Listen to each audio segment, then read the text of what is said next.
Good morning 10th class home science के lesson number 15 विभिन्न रोगों की अवस्था में आहार यानी कि किस रोग में हमें कौन सा आहार लेना चाहिए। इस लेसन में हम इस बारे में समझेंगे। प्रस्तावना। व्यक्ति अपने जीवन में अनेक भयानक तथा साधारण रोगों से गुजरता है। अत्यधिक गंभीर रोगों के कारण व्यक्ति का शरीर बहुत कमजोर हो जाता है। एक रोगी व्यक्ति को जिस प्रकार दवाइयों की आवश्यकता होती है, ठीक उसी प्रकार उसे निर्देशों के अनुसार भोजन की भी आवश्यकता होती है। हम सभी अपने जीवन काल में जन्म से लेकर मृत्यु तक के बीच के समय में कई बार बीमार होते हैं। ऐसा कोई व्यक्ति भी नहीं होगा जो एक बार भी बीमार ना हुआ हो। और जब हम बीमार होते हैं तो हमें उचित देखभाल की और उचित आहार की आवश्यकता होती है।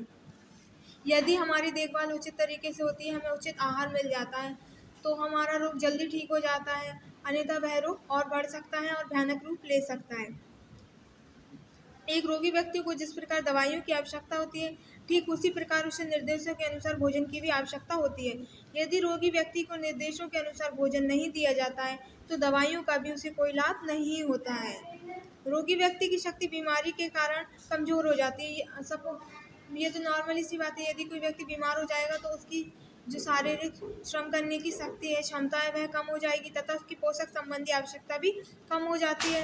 रोग की स्थिति में व्यक्ति को जो आहार दिया जाता है उसे उपचारार्थ आहार कहा जाता है। यानी कि रोगी व्यक्ति को हम उसके रोग को दूर करने के लिए उसे जो आहार देते हैं उसे उपचारार्थ आहार कहते हैं। रोग की प्रवृत्ति एवं रोगी की शारीरिक स्थिति को ध्यान में रखते हुए आहार का निर्धारण किया जाता है।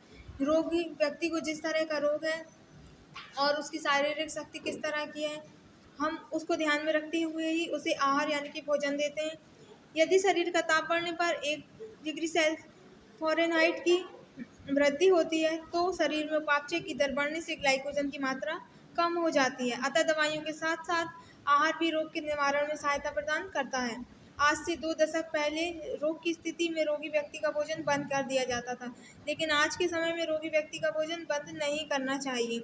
यदि हम कोई व्यक्ति बीमार है और वैसे ही तो वो कुछ खा पी नहीं पाता, और उसी स्थिति में यदि हम उसे भोजन देना भी बंद कर दें तो क्या वह ठीक हो पाएगा, बल्कि वह और रोग की चपेट में आता जाएगा।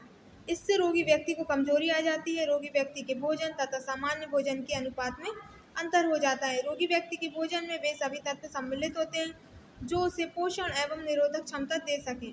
रोगी व्यक्ति को भोजन देते समय निम्नलिखित बातों का ध्यान रखना चाहिए, जैसे कि रोगी व्यक्ति को चटपटा भोजन नहीं देना चाहिए और उसके भोजन बार बार नहीं देना चाहिए। भोजन के बीच में कुछ समय का अंतराल रखना चाहिए और इस तरह की बातों का हमें ध्यान रखना चाहिए।